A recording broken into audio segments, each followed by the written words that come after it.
Parece que en el mundo más de 2.000 millones de personas dicen ser seguidores de Cristo. ¿Forman un solo pueblo unido? ¿Una sola religión? Curiosamente pertenecen a más de 41.000 confesiones diferentes, con creencias, normas morales y prácticas religiosas muy distintas. La cuestión es esta: ¿cómo es posible esto si todos dicen seguir un único ejemplo, un mismo ejemplo, el de Jesús? Y más que eso, ¿qué pensará Jesús, el fundador del cristianismo, sobre esta variedad? Vamos a ver sus palabras. En el Evangelio de Mateo, el capítulo 7, Mateo, capítulo 7, y vamos a leer los versículos 21 al 23. Mateo 7, 21 al 23. ¿Lo tenéis? Dice ahí Jesús: no todo el que me dice Señor, Señor, entrará en el reino de los cielos, sino el que hace la voluntad de mi Padre que está en los cielos. Muchos me dirán en aquel día: Señor, Señor, ¿no profetizamos en tu nombre, y en tu nombre expulsamos demonios, y en tu nombre ejecutamos muchas obras poderosas? Y sin embargo entonces les confesaré: nunca los conocí. Apártense de mí, obradores del desafuero. La verdad que estas palabras de Jesús en este texto de la Biblia eran proféticas. Es decir, el maestro miró al futuro. ¿Por qué lo sabemos? Bueno, porque era evidente quiénes en ese momento eran sus discípulos. Él los llamó sus amigos y nosotros conocemos sus nombres. También fue evidente quiénes lo fueron tras su muerte, porque los relatos de sus vidas y cómo vivieron la verdad de Cristo forma parte del registro de la Biblia. Por lo tanto, parece que Jesús miró más allá, hasta nuestro mismo tiempo. ¿Y qué es lo que vio? Que muchos, a pesar de llamarlo su Señor, no contarían con su aprobación. ¿Por qué razón? En realidad, porque se dejarían engañar por una falsificación del cristianismo que no tiene ningún valor. ¿Por qué decimos se dejarían engañar? Bueno, porque es posible reconocer al verdadero cristianismo. Los evangelios contienen las enseñanzas de Jesús. La Biblia enseña cómo las interpretaron y vivieron sus primeros discípulos. Así que solo tienes que leer y comparar. ¿Por qué Jesús dijo que estas personas no eran verdaderos discípulos suyos? Es muy curioso porque estas personas pertenecerían a religiones que seudónimamente se llamarían cristianas. Es decir, religiones que supuestamente, y como él dijo, profetizarían en su nombre, harían obras poderosas o milagros en su nombre, y sin embargo serían consideradas por él como obradores de lo malo, del desafuero. La razón, versículo 21, no hacían la voluntad de su Padre. Si nos permitís la comparación, los ritos de estas religiones son como el bonito envoltorio de un regalo que está vacío, una burla, una ofensa contra Dios. ¿Qué podemos aprender nosotros de esto? Que la idea de que cualquier religión es un buen camino para llegar a Dios con tal de que uno sea sincero con ella, no es una idea que Jesús comparta. La cuestión es esta: ¿es posible hallar hoy el cristianismo que practicaron Jesús y sus primeros discípulos? ¿Existen hoy verdaderos seguidores de Cristo? Vamos a dedicar el resto de esta conferencia a analizar 4 aspectos que identifican al cristianismo verdadero tal como Jesús los reveló.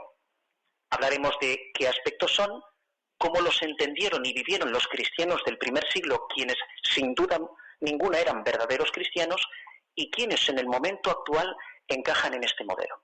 Pues bien, comencemos por el principio. Primer rasgo del cristianismo verdadero. Son palabras de Jesús. Juan 17, 17. Vamos a leerlo juntos. Juan 17, 17.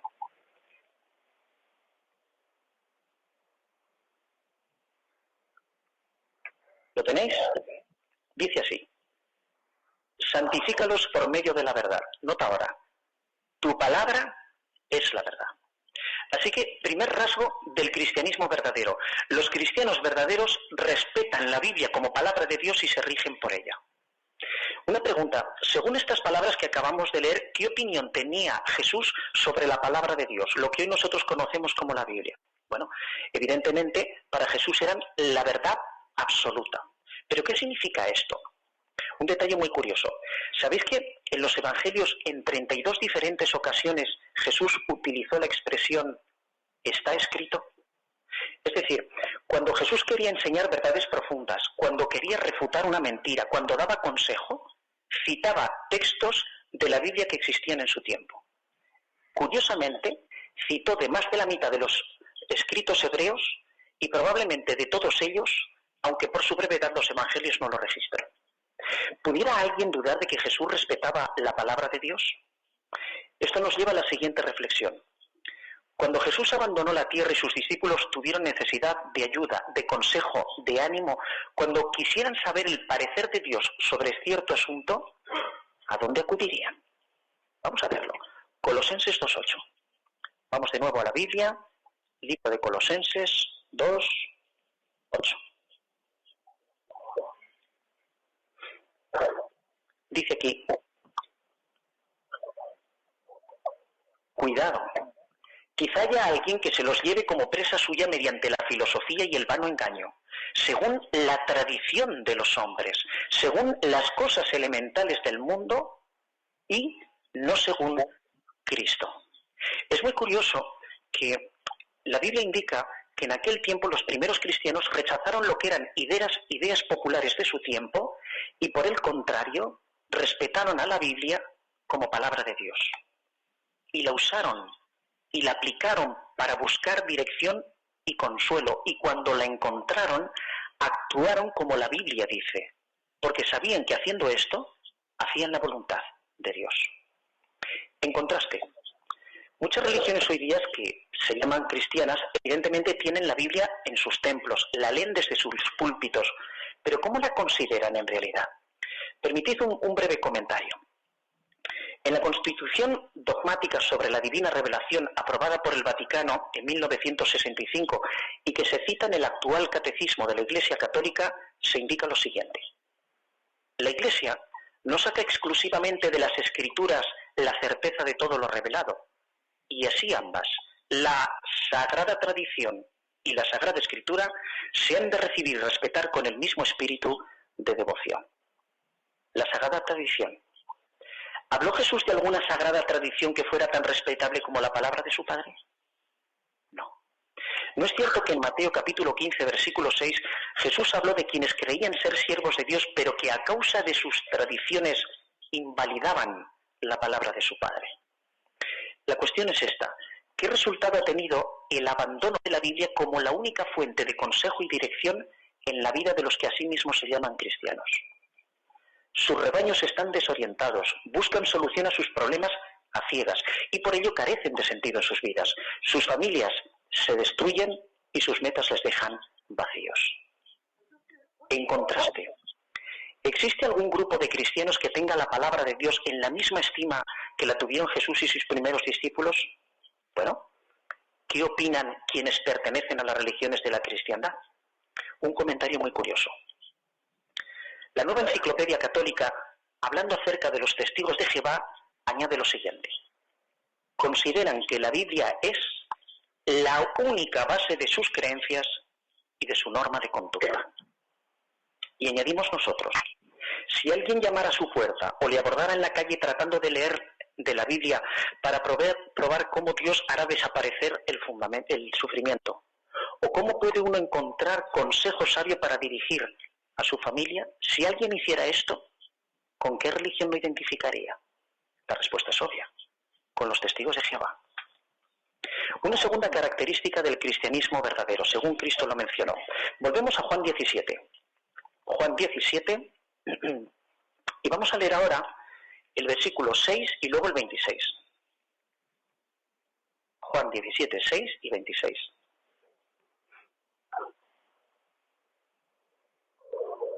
Dice así: he puesto tu nombre de manifiesto a los hombres que me diste del mundo. Tuyos eran, y me los diste, y he observado tu palabra. Y ahora el versículo número 26. Y yo les he dado a conocer tu nombre, y lo daré a conocer, para que el amor con que me amaste esté en ellos, y yo en unión con ellos. Segunda característica. Los verdaderos seguidores de Cristo enseñan y respetan el nombre de Dios. Como la Biblia indica, Jesús honró el nombre de su Padre y lo dio a conocer. ¿Pero qué implicó para él enseñar el nombre de Dios? Bueno, en primer lugar, utilizó el nombre de Dios, pero hizo más. Enseñó a conocer a la persona que había detrás de ese nombre. ¿Para qué? Notad la expresión del texto. Para que el amor con que me amaste esté en ellos, o lo que es lo mismo, para que sus discípulos aprendieran a servir a Dios en la misma forma y con el mismo sentimiento que Él mismo lo hacía. ¿Qué importancia dieron al nombre de Dios los cristianos en el primer siglo? Vamos a verlo. Romanos capítulo 10, versículo 13. Romanos 10, 13.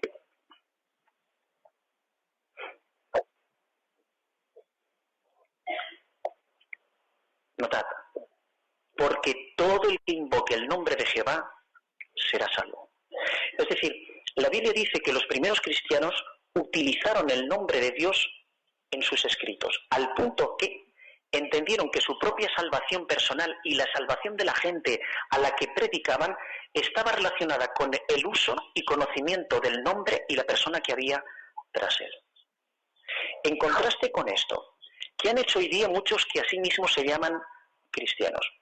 Permitid dos breves comentarios.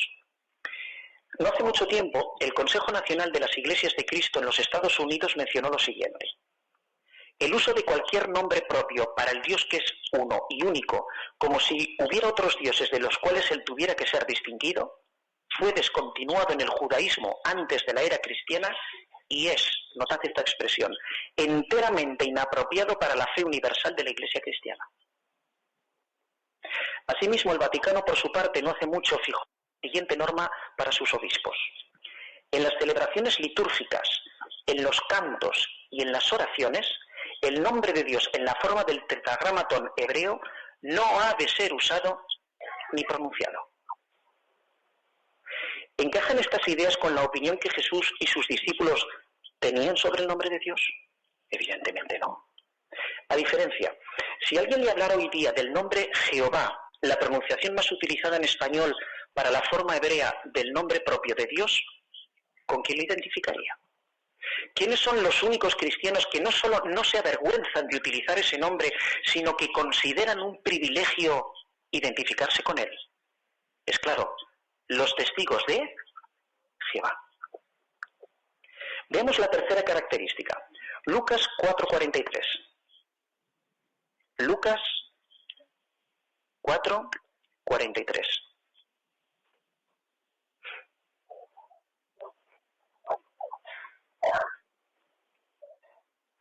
¿Lo tenemos? Lo vamos a leer. Pero él les dijo: también a otras ciudades tengo que declarar las buenas nuevas, subrayamos ahora, del reino de Dios, porque para esto fui enviado.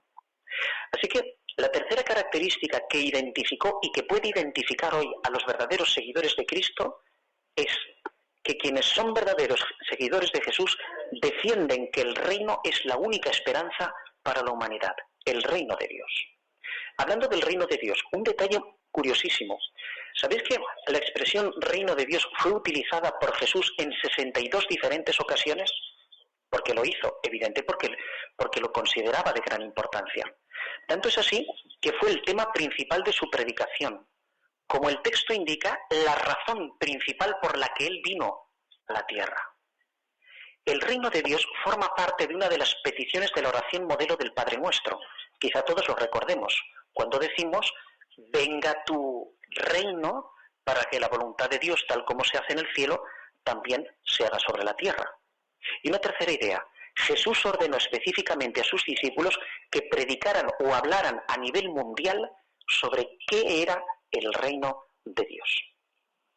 La cuestión: ¿cómo entendieron esto sus primeros discípulos?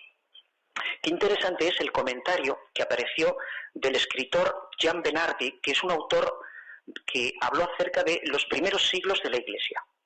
Él explica, hablando de los cristianos del primer siglo, que los cristianos debían, y cito literalmente, hablar en todas partes y en todo el mundo, en los caminos, en las ciudades, en las plazas públicas, en los hogares, en circunstancias favorables o desfavorables, hasta los cabos de la tierra. Sigue añadiendo: ellos mismos se sentían ciudadanos de ese reino y, por tanto, si bien eran obedientes a las autoridades, mantenían una escrupulosa neutralidad en los asuntos y conflictos de su época. Por ello, Ningún cristiano en el siglo I era político ni militar, pues hubiera sido una traición para quienes se consideraban ciudadanos del reino. ¿De dónde nacía ese fervor por proclamar a otros lo que era el reino y sentirse ciudadanos de él? Evidentemente, de entender qué era el reino de Dios y qué propósito cumplía en hacer la voluntad del Creador. Permitidnos dedicar apenas unos minutos a explicar esta idea, por si en la sala hay algún amigo que nos acompaña y no tiene muy claro este asunto. Nos vamos a valer para ello de dos textos de la Biblia para explicar qué es el reino de Dios y cómo es usado por Dios para hacer su voluntad. Los dos textos se hallan en el libro de Daniel. Así que vamos a Daniel y vamos a comenzar por Daniel capítulo 7 y leeremos el versículo 14. Daniel 7:14. Lo podéis mantener abierto porque vamos a hacer referencia a algunas frases de este texto interesantísimas. Daniel 7:14. ¿Lo tenéis? Lo leemos. Dice: y a él fueron dados gobernación y dignidad y reino, para que los pueblos, grupos nacionales y lenguajes todos le sirvieran aún a él. Su gobernación es una gobernación de duración indefinida que no pasará, y su reino uno que no será reducido a ruinas. En realidad, este texto revela qué es el reino de Dios, y por supuesto, por deducción, quién es el gobernante. ¿Quién es el gobernante del reino de Dios? Jesús, el Hijo de Dios. ¿Cómo lo sabemos? Hombre, pues porque cuando Él estuvo en la tierra, si tú lees los evangelios, hay cantidad de veces en que Jesús se identifica a sí como el rey del reino de Dios.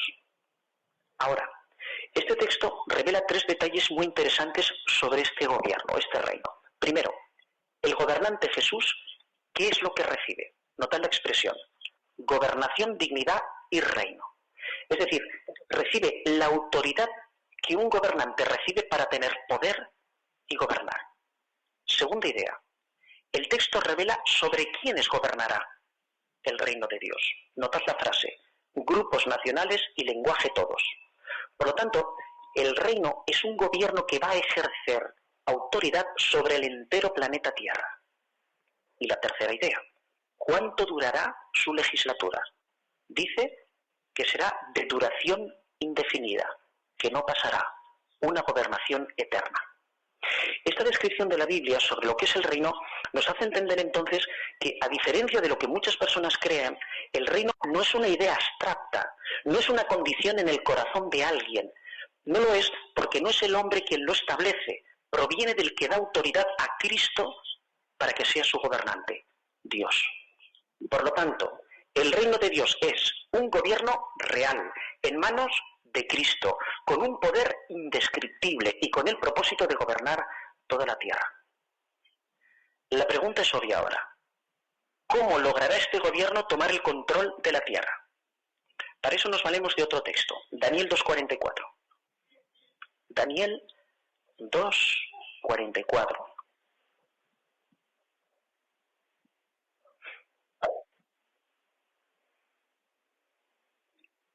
Y dice así: y en los días de aquellos reyes, el Dios del cielo establecerá un reino que nunca será reducido a ruinas. El reino mismo no será pasado a ningún otro pueblo. Notad, triturará y pondrá fin a todos estos reinos y él mismo subsistirá hasta tiempos indefinidos. La manera en que el reino va a tomar el control de la tierra no es por medio de una conversión mundial al cristianismo, porque no seremos los hombres quienes lograremos esto. Como dice la Biblia, hay un enfrentamiento literal entre el gobierno de Dios y los gobiernos de este mundo. Y en ese enfrentamiento, dice el Señor del universo, dice que los gobiernos de este mundo serán, por el reino de Dios, literalmente triturados. ¿Qué podremos esperar el día después de esta gran batalla? El ministerio de Jesús lo probó. El fin de la enfermedad, el fin de la injusticia, la resurrección de los muertos, el paraíso restaurado a nuestro planeta tal como inicialmente nuestro Creador se propuso. Ahora pensemos en esto. Si hoy día tuviéramos que señalar a un grupo religioso que predica un mensaje por toda la tierra sobre el reino de Dios, como un gobierno que eliminará el sufrimiento, con el mismo celo con que lo predicaron los primeros cristianos, en las casas, en las calles, en todo lugar y por todo medio. ¿A qué grupo señalaríamos? ¿Quiénes se han mantenido neutrales en los asuntos de la política en la misma forma y por las mismas razones que los cristianos del primer siglo? Los testigos de Jehová. Se niegan a formar parte de los ejércitos, no votan a ningún gobierno, ni ellos mismos jamás formarán parte de ninguno, y han mantenido esta posición en peligro de su propia vida y de su integridad. Y la última característica del cristianismo verdadero, según Jesús la mencionó. Volvemos a Juan, esta vez el capítulo 13. Juan, capítulo 13, y vamos a leer los versículos 34 y 35. Juan 13, 30 y 35. Dice aquí: les doy un nuevo mandamiento, que se amen unos a otros, así como yo los he amado, que ustedes también se amen los unos a los otros. Cuarta característica, el amor distingue a los verdaderos cristianos. Pero, ¿qué clase de amor? Nos da la expresión de Jesús en el texto, como yo los he amado. ¿Y de qué modo amó Jesús? Bueno, por ejemplo, nunca se dejó influir por los prejuicios que existían en su época hacia otras naciones o incluso hacia las mujeres. También invirtió mucho de su tiempo en ayudar a otros a costa de su propia comodidad. Y por supuesto, la mayor prueba de su amor fue que fue capaz de dar su vida por los que en un futuro serían sus discípulos.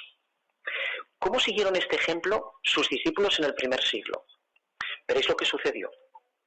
La rápida expansión del cristianismo por toda la tierra hizo que la congregación cristiana fuera una gran hermandad internacional. No se discriminaba a nadie por ser de otra nación o de otra clase social. Se ayudaban ante las dificultades, arriesgaban sus propias vidas unos por otros en la persecución. Incomprensiblemente para sus opositores, llegaban incluso a amar a sus enemigos. El impacto de esta clase de sentimiento y de actitud hacia el prójimo fue tal y tan profundo que algunos de sus más aférrimos perseguidores se convirtieron en cristianos también, como Saulo de Tarso. El amor llegó a ser la huella dactilar del cristianismo verdadero. ¿Quiénes encajan hoy en ese modelo que dejaron establecido Jesús y sus primeros discípulos?